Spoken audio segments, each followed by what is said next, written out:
Hello and welcome to my channel, I Win to Lose Gaming. It's been over a week since Yae Miko's release, and as such we have had 2 entire runs worth of boss materials for Yae Miko's talents. In this video we'll be taking a look at a peak potential free-to-play Yae Miko.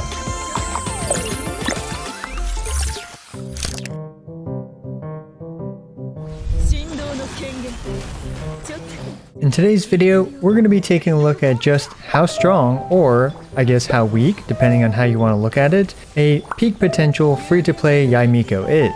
But really quick, it's time to pay some bills, and today's sponsor is NordVPN. Are you tired of constantly being exposed for looking at fluffy ears? Are you terrified of being caught looking at fluffy tails and incurring Yae Miko's wrath? Well, fear no more, as NordVPN will protect your privacy as you browse death-inducing fluffy tails. Few have seen Yae Miko's tails and have survived, and if you need that extra layer of protection while looking at death-inducing fluffy tails, then NordVPN is perfect for you. NordVPN will protect your privacy even as you browse floofy fox ears and floofier fox tails. Not only that, but region block content on Netflix, YouTube, Hulu, and so many other services can be bypassed by using NordVPN. I use NordVPN to play Phantasy Star Online 2 on the JP servers because they IP block anyone outside of Japan. You can't put a price on privacy, but NordVPN has done it, and you can get an insane 72% off to make it a measly $3.35 per month to save yourself from Yae Miko's wrath. Just go to nordvpn.com/iwintolosegaming for that massive 72% discount.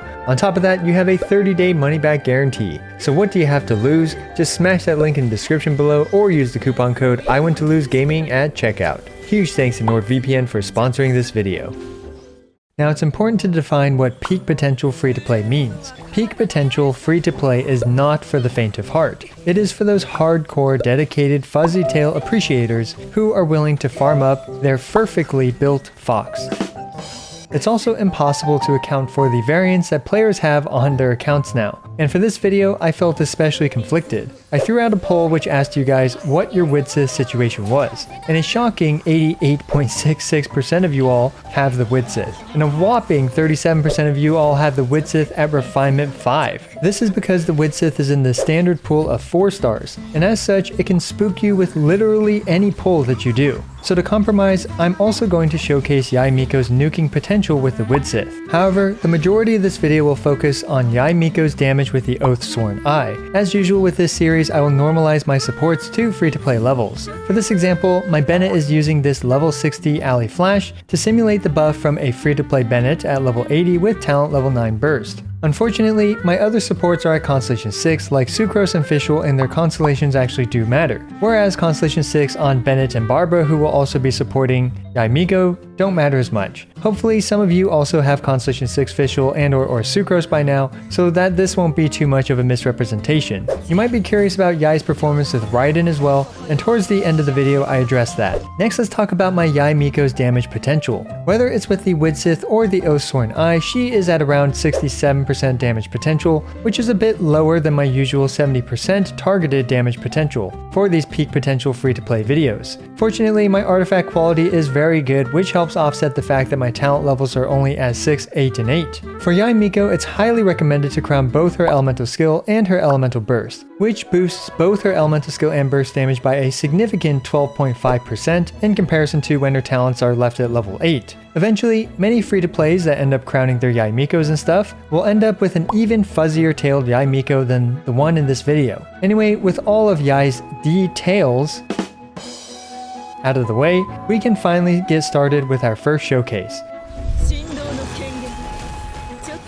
And let's start, as we always do, by murdering our favorite volunteer, the Cryoregisvine. We'll be starting with the Oathsworn Eye. Yae's elemental skill is critting for 6,617 damage. Over the entire duration of her 3 totems, her totems were able to do a little over half of the Regisvine's health.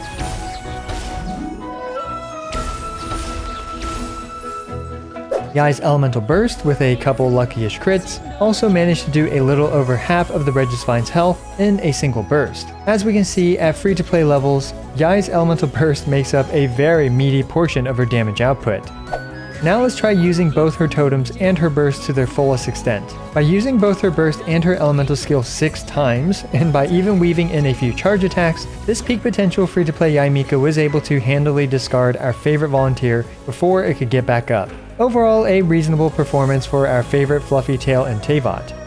And after demonstrating her solo damage output, let's next take a look at her team damage output. But wait! Before continuing, the team I'm about to showcase and focus on is not necessarily the team I recommend. This is mostly for if you don't have better options. One of the current best Yae Miko teams seems to be pairing her up with Raiden, but unfortunately my Raiden is at Constellation 6, so her party attack buff and cooldown reduction will really mess with my Yae Miko's performance. As such, I'm stuck demonstrating Yae Miko's capabilities with a much more copium Taser team. The team in question is this Taser team with Barbara, Sucrose, and Fischl. This team provides many off-field buffs, and I personally like Fischl as the 4th slot because she provides a lot of energy for Yae, and she also does some great off-field damage. In the end, even this awkward Yae Taser team was able to easily handle the Primo Geo Vishap.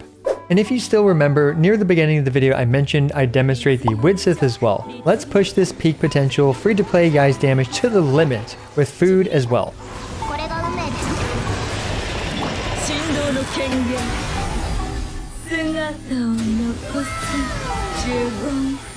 This team was able to have Yae nuke for an impressive 556,471 total damage, almost enough to one-shot the overworld Primo Geo Vishap. This does demonstrate how Yae can be a competent nuker as well, especially with the Widsith. And as always, we need to take our character in question for a walk through Abyss 12. The current Abyss 12 has some really beefy single target boss fights. We'll be taking this, again, Copium Taser team from earlier into this Abyss 12. By using this rather specific rotation, I'm able to apply all the relevant buffs to Yae Miko and have her unleash a quick burst, which does a respectable 150-ish thousand damage. And thanks to both the Oathsworn Eye and Fischl, Yae usually had her burst off cooldown. Now admittingly, Yae's team helps her tremendously and Fischl's Favonius Bow also helped a lot. Thanks to all the electric charge from Barbara, Sucrose is able to get a healthy amount of swirls and double swirls off on the perpetual mechanical array. This also triggers Oz's passive, which zaps the enemy quite frequently. Unlike hyper carries like Melt Ganyu, Ito, and Xiao, Yae relies on her teammates to drive reactions and to do a lot of their own damage as well. Now this isn't to take away from Yae's contributions, because she is certainly an integral part of the damage output for this team. But I wanted you guys to be fully aware that on this team, everyone is doing a lot of damage except for Barbara. As for the robot add-on, Yae's lightning bolts struggle to connect with it, so my approach is to burst it down and then finish off the exposed core shortly after. This rather odd Taser team was able to comfortably complete 12-1-1 in an honestly impressive 82 seconds. For 12-2-1, I take advantage of the time before the Primo Geo Vishap becomes vulnerable by smacking it with some auto attacks to reduce its resistances. Then it's the same nuke opener rotation with Yae Miko.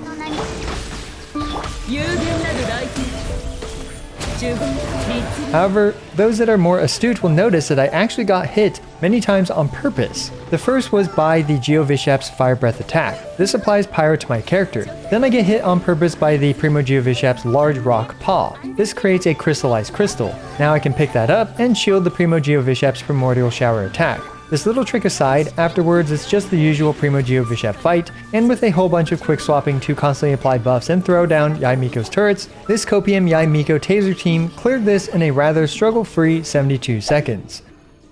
And last but not least, we have 12-3-1 where Yae's AoE burst really comes into play for zapping both the robots at once.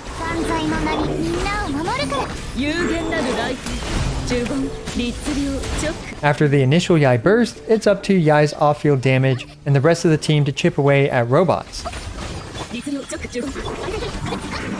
Eventually they fall. Then we set up Yae's burst again to provide a nice immediate nuke on the taller robots and then rely on sustained damage to chip away at the two much taller robots.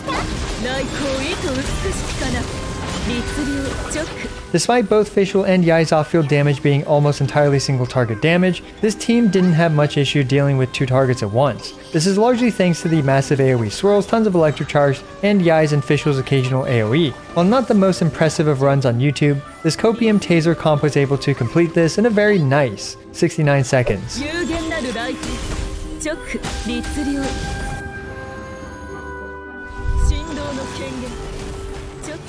Now I'll have some additional overworld footage while I continue to share my opinion on Yae Miko. I'm gonna be completely honest, Yae Miko at free-to-play levels feels okay. Now she certainly doesn't feel as powerful as Ayaka, Ganyu, or even Ito when they were released. In terms of how I feel about her power level, she feels more in line with Yoimiya and Xiao. In other words, Yae Miko feels balanced, fine, and usable. I will say that always casting 6 of her elemental skills does become quite the chore and hogs up a ton of screen time. Her high amounts of screen time makes it difficult to run her with a dedicated main DPS character. As such, a quick swap taser team felt the smoothest out of any of the teams that I've personally tried with this Constellation Zero free-to-play Yae Miko. Many of you might be curious about her performance with Raiden, and again, unfortunately my Raiden is at Constellation 6, which has some significant impacts on Yae Miko's performance through Raiden's Constellations 4 and 6, but I'm sure it's a perfectly viable comp to run Yae Miko with Raiden for free-to-plays. Anyway, let me know what you think about Yae Miko's potential at free-to-play levels of investment. Do you think she's strong, or do you think she's weak?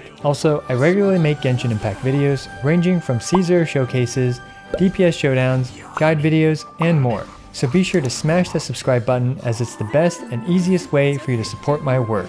Also, don't forget to like the video and leave a comment for the YouTube algorithm. As always, I appreciate every single one of you. This is I Want to Lose, signing out.